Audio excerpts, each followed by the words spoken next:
This is the man Dayton police want in jail. They said Nicole Cunningham Jr., nicknamed Nico, went to the Shaftesbury home twice.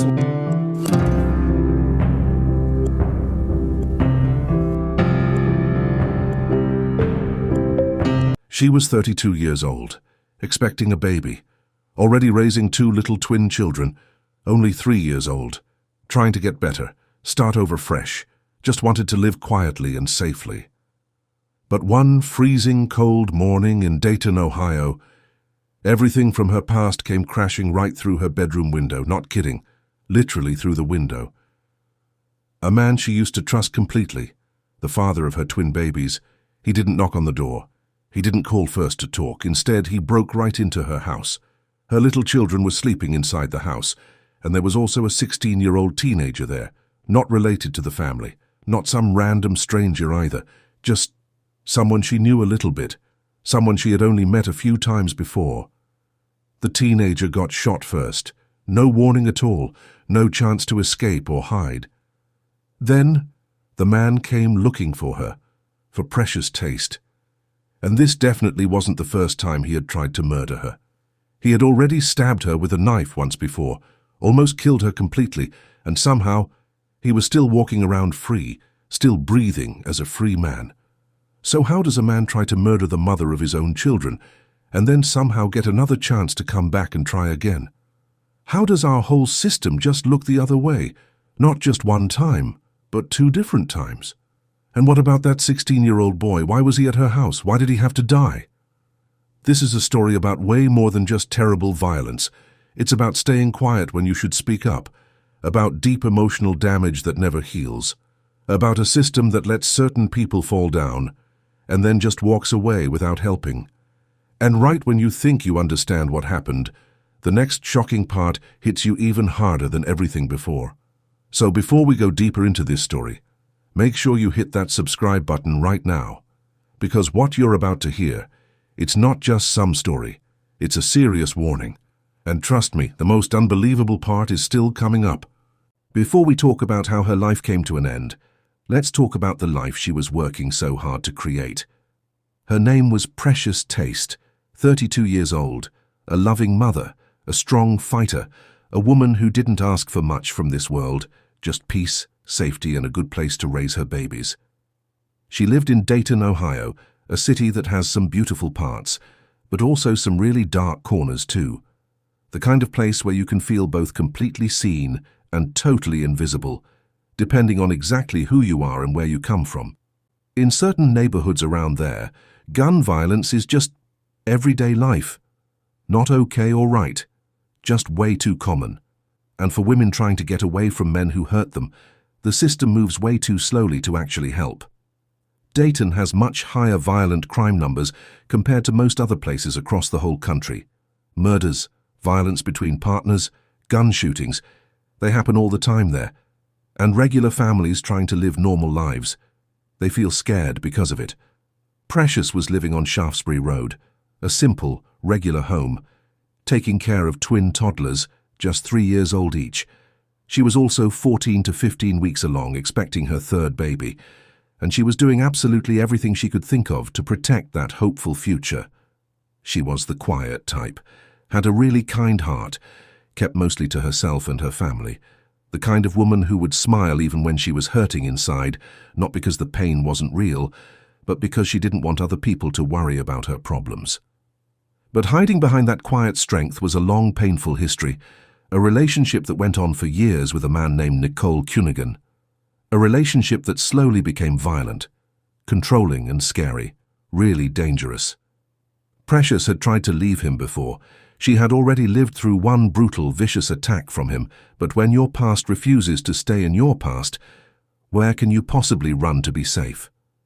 Have you ever known someone trying to break free from a relationship that was poisoning their life, but no matter how far they tried to run away, it felt like the past was always just one step behind them, following them everywhere? That was exactly Precious. She wasn't a perfect person, but she was genuinely trying her best, and she absolutely deserved a real chance to be safe and protected. This wasn't some crazy guy she had never met before. This wasn't a stranger who just suddenly lost his mind. No, this was the father of her children, the man who helped create those twin babies sleeping peacefully just down the hallway. But make absolutely no mistake, he was definitely not a safe man to be around. His name? Nicole Nico Cunigan Jr., also 32 years old, same exact age as Precious. But while she was focused completely on raising their kids properly, he was busy building up a reputation for violence and trouble. Nicole Cunigan wasn't just violent and dangerous. He was completely obsessed with controlling her. Neighbors living in Dayton said he just couldn't let her go and move on. He would drive around her house in circles, start loud arguments right in the street, always watching her house, always lurking around nearby, like if he couldn't have her as his property, then no one else should be allowed to either. People who were close to Precious described him as someone who loved to manipulate and control everything. The type of man who sees you not as a real person with feelings, but as something he owns. And when something you own tries to walk away from you, that's when he becomes extremely dangerous. See, men exactly like Nico don't understand a breakup as just the normal end of a relationship. They see it as the worst kind of betrayal possible. Like, how dare you leave me behind? How dare you try to live a life without me in it? And instead of just letting go and moving on, they would rather burn the whole house down and destroy everything. Let me ask you something really important. How do we actually protect women from someone the system already knows for sure is dangerous? Back in 2022, Nicole Nico Cunigan Jr. did something completely unthinkable. During what started as just a regular argument at home, he stabbed Precious Taste with a knife. Let that really sink into your mind. The father of her children stabbed her with a knife. She survived that attack, just barely made it through alive. He got arrested by police, got convicted in court, and for just a moment it seemed like maybe, just maybe, the whole nightmare was finally over for good. But here's the thing. He wasn't locked away for the rest of his life. He didn't disappear forever. He didn't face the full, serious weight of real justice. Instead, he got parole. He got a brand new second chance to be free. And get this part. Even while he was supposed to be on parole, he was still allowed to be around her, to contact her whenever he wanted, to come see the kids, like absolutely nothing had changed at all. But everything had actually changed. Precious had definitely changed. After surviving that horrible attack, she tried her best to keep everything calm and peaceful, for the sake of her 3-year-old twins, for some peace in her life, but deep inside her heart she was terrified. Family members who knew her well said she never, ever stopped looking over her shoulder everywhere she went. She didn't post much stuff online anymore. She kept her circle of friends really small and tight, because when you've been hurt that badly, you never, ever feel truly safe again. This is exactly how the cycle of abuse always works. They hurt you really badly. Then they start crying, they apologize over and over, they promise they'll change completely, and just when you start to think they're finally done hurting you, they hurt you again, even worse. It's manipulation disguised and dressed up as love. And the worst part of all, the courts, the whole system, way too often they fail completely to break that dangerous cycle. They give second chances to the person doing the abusing, while the victim has to live in constant daily fear. So let me ask you this. How does someone stab the mother of his own children with a knife and still get to walk around free? Still get to come around her house? Still get the benefit of the doubt from everyone? It started just like any other regular day. The sun came up like always. The city slowly woke up. Precious probably got out of bed thinking it was just going to be another normal morning. She had absolutely no idea that he was coming for her. On May 22, 2024, in Dayton, Ohio, Nicole Nico Cunigan Jr. climbed right through a bedroom window of the home on Shaftesbury Road. Inside that house was Precious Taste and a 16-year-old boy named Deontay Johnson, who police later described as just someone she knew a little bit. But what happened next wasn't an argument or a fight. It wasn't a warning or a threat. It was straight-up execution. First, Cunigan shot Deontay Johnson, a teenager, just a child, probably thinking something more was going on than really was. Then, he turned his gun on Precious, the woman he once claimed to love more than anything, the mother of his twin children. He chased her through the house, cornered her with nowhere to run, and shot her multiple times. Inside that exact same house, her 3-year-old twins, their little ears probably filled with screaming and terrible sounds, their tiny hearts frozen completely with terror, their young minds damaged and scarred for the rest of their lives. Then, like the biggest coward in the world, he ran away, left the scene as fast as possible, disappeared completely. A young boy, dead and gone, a pregnant woman, shot down in cold blood. 2 little toddlers, trapped forever in trauma they'll never understand. This wasn't just a murder, it was a complete massacre. And all of this happened after he had already stabbed her before, after he was released from jail, after every single warning sign was completely ignored by everyone. What kind of man kills the mother of his own children, while those children are in the same house? What kind of system lets that kind of dangerous man come back a second time to finish what he started? If this story shook you up inside, if this made your stomach turn and feel sick, then don't just scroll past this and forget about it. Subscribe to this channel right now, because if stories exactly like this one don't get spread around, they just keep repeating over and over again. When you engage with content like this, it helps this message reach way more people, so that what happened to Precious, to Deante, to those twin babies, never has to happen to anyone else ever again. And if you're watching this right now and still don't feel like you need to subscribe, then go down to the comment section and tell us exactly why. Tell us why this kind of horrible terror doesn't deserve to be heard by more people. We'll be waiting to hear from you. But if you actually do care about stopping this, then click that subscribe button, share this video with everyone you know, and be part of the voice that fights for victims before it becomes too late to save them. He wasn't part of her family. He wasn't her boyfriend. He was just there at the wrong time.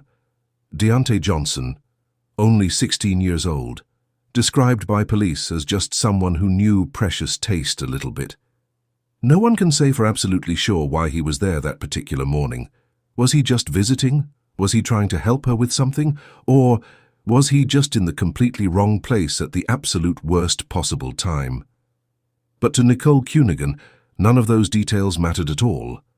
Deante got shot first. Maybe Cunningham thought he was some kind of rival. Maybe he just saw any male person there as a threat to him. But what we know for sure is this: Deante never walked out of that house alive. His mother would later tell people that she heard screaming during a phone call with him, just moments before the phone line went completely silent. That was the very last time she ever heard her son's voice. A young boy dragged into a grown man's dangerous obsession and silenced forever before his life could even really begin. How does a teenager become a victim of a grown man's sick obsession? Nicole Cunningham completely vanished. For almost 2 whole months, the entire city waited and wondered. After shooting and killing a pregnant woman and a teenager, Nicole Cunningham ran away and disappeared. Gone, without leaving any trace behind.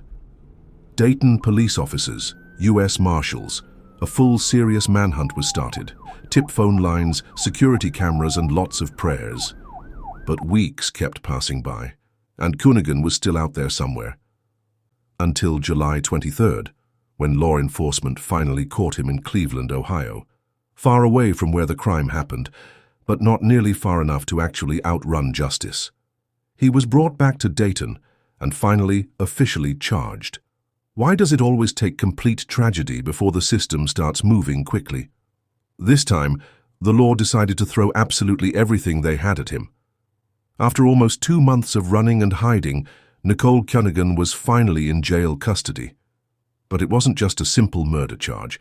The justice system piled on every single thing they could think of. He was charged with 4 separate counts of murder.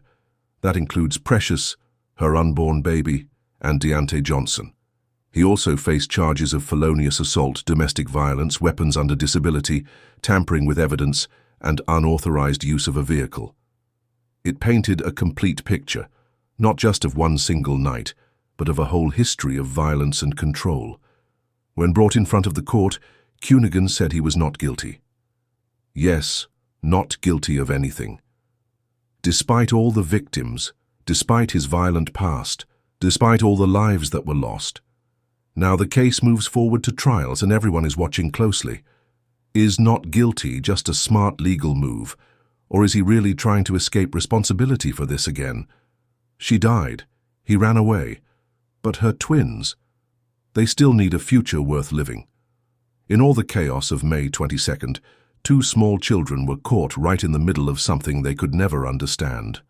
Her 3-year-old twins were inside the home, either seeing the violence happen or hearing it from the next room over.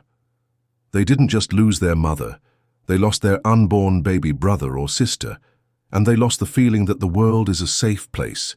Now they're probably living with other family members or in protective custody with strangers. And while the news media covers arrests, trials, and criminal charges, no one ever talks about the nightmares that children have to carry around. They may never fully understand what actually happened, but the trauma and damage, that stays with them forever. They won't get to grow up with their mom. They may never get to know their dad. All they'll inherit from this is silence and emotional scars they never asked for. What do we say to kids whose very first memory is losing their mom to gunfire? She called for help. The system saw all the red warning flags, and still, this is exactly how it ended. Precious Taste didn't die out of nowhere for no reason. She had survived a previous attack. She had already been stabbed with a knife.